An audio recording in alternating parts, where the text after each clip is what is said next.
Hello friends, ഇന്ന് നമ്മൾ കാണാൻ പോകുന്നത് ഹൈദരാബാദിലെ പഴയൊരു രാജവംശത്തിൻ്റെ കൊട്ടാരമാണ് ചൗമഹല്ല പാലസ്. അപ്പോൾ ഇന്നത്തെ വീഡിയോയിൽ ഫുള്ള് നമുക്ക് ചൗമഹല്ല പാലസിലെ കാഴ്ചകളൊക്കെ കാണാം. നിസാം ഭരണകാലത്തുള്ള ഒരു കൊട്ടാരമാണിത്. അതുകൊണ്ട് തന്നെ ഇതിൻ്റെ ചരിത്രപരമായ ഒരുപാട് സവിശേഷതകൾ ഇതിനുണ്ട്. ചൗമഹൽ എന്നത് ഒരു ഉറുദു വാക്കാണ്. ചൗ എന്ന് പറഞ്ഞാൽ 4 എന്നർത്ഥം, മഹൽ എന്നാൽ കൊട്ടാരം.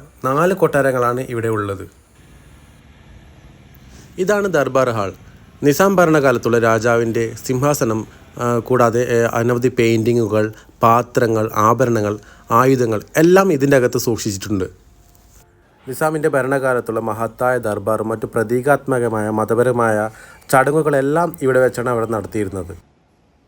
ഇതിൻ്റെ അകത്ത് തന്നെ അനവധി കയ്യെഴുത്ത് മാസികകളും പുസ്തകങ്ങളും മറ്റും അമൂല്യമായ ഗ്രന്ഥങ്ങളും ഒരു വലിയ ശേഖരം തന്നെ ഉണ്ടായിരുന്നു.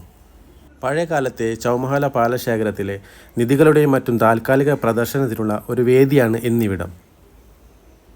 വലിയ തൂണുകളുള്ള ദർബാർ ഹാളിൽ ശുദ്ധമായ മാർബിൾ പ്ലാറ്റ്ഫോമുകളും കൊത്തുപണികളുമാണ് ഇതിനെ മനോഹരമാക്കുന്നത്. അതുകൊണ്ട് തന്നെ സദാസമയം ശുചീകരണ പ്രവർത്തനങ്ങൾ നടക്കുന്നുണ്ടാവും. കൊട്ടാരത്തിൽ 2 കോർട്ട്യാർഡുകളാണ് ഉള്ളത്.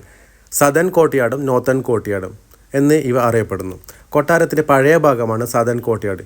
ഇവിടെ 4 കൊട്ടാരങ്ങളാണ് ഉള്ളത്. നിയോൺ ക്ലാസിക്കൽ ശൈലിയിലാണ് ഈ 4 കൊട്ടാരങ്ങളും നിർമ്മിച്ചിട്ടുള്ളത്. മുഗൾ താഴിക കുടങ്ങളും കമാനങ്ങളും നിരവധി പേർഷ്യൻ ഘടകങ്ങളുമാണ് നോർത്തേൺ കോർട്ട്യാർഡിൽ ഉള്ളത്. നിസാം രാജാക്കന്മാർ ഉപയോഗിച്ചിരുന്ന വിൻറ്റേജ് കാറുകളുടെയും ബൈക്കുകളുടെയും ഒരു വലിയ ശേഖരം തന്നെ ഇവിടെയുണ്ട്. അന്നത്തെ സമ്പന്നതയുടെ ഒരു ചെറിയ ഉദാഹരണമാണ് ഇതൊക്കെ. ഇത് സന്ദർശകർക്കായി ഒരുക്കിയിരിക്കുന്നത് ചെറിയൊരു ഭാഗം മാത്രമാണ്. അങ്ങനെ ചൗമഹല പാലസിലെ കാഴ്ചകളൊക്കെ കണ്ട് ഞങ്ങൾ അവിടെ നിന്ന് ഇറങ്ങി. ഇനി ഞങ്ങൾ പോകുന്നത് ഗോൽക്കൊണ്ട ഫോർട്ട് കാണാനാണ്. അടുത്ത വീഡിയോയിൽ ഗോൽക്കൊണ്ട ഫോർട്ടിലെ കാഴ്ചകളുമായി വീണ്ടും വരാം. താങ്ക്